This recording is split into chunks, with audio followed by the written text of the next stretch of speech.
Sir হুম, আসুন না একবার, কি হয়েছে? আর তাড়াতাড়ি আসুন। আরে কি হয়েছে? কি হয়েছে? স্যার দেখুন, আমাদের টিটিজি বাংলা অ্যানালাইসিস চ্যানেলটা ডিলিট হয়ে গেছে। মানে এটা কিরকম করে সম্ভব হয়? জানি না, আমি একটু আগে খুললাম, দেখছি ডিলিট হয়ে গেছে।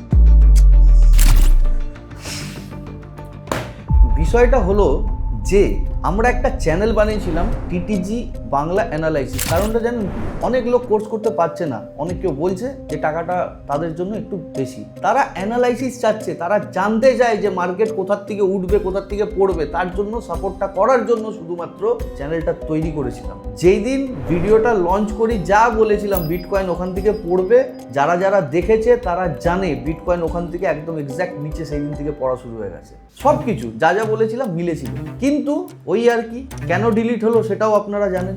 কালকের মধ্যে 400-450 সাবস্ক্রাইবার হয়ে গেছে চ্যানেলে, শুধু একদিনে। এবার কেন ডিলিট হলো সেটাও আপনারা জানেন।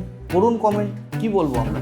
খাটবো, উপকার করব, তাও কোনো রেওয়ার্ড নেই। ঠিক আছে।